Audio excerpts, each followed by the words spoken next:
Ini merupakan suatu faktor kenapa satwa liar sering terlihat di pemukiman warga dan perkebunan warga, karena perluasan lahan menjadi faktor utama mereka terusik, habitat mereka terusik.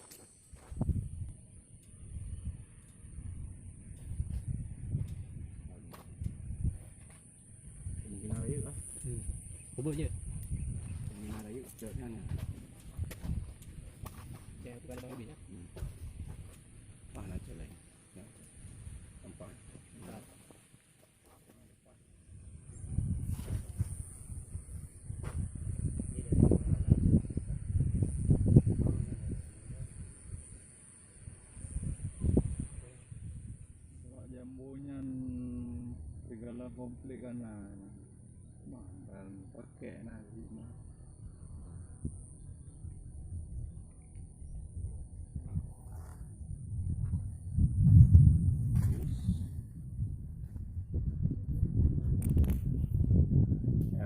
Ya, bisa.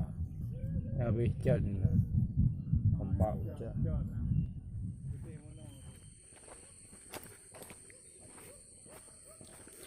Ya, pemirsa, di sini nampak jelas ya perompakan hutannya.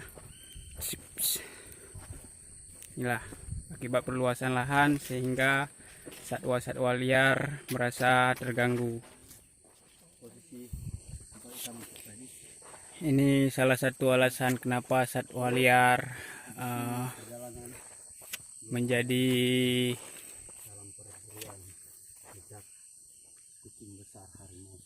Oke, kawan-kawan, saat ini kita sedang berada di rimba Tuhan ya, suatu hutan di mana ini adalah salah satu bukti kenapa satwa liar terganggu ya, karena habitatnya memang sudah mulai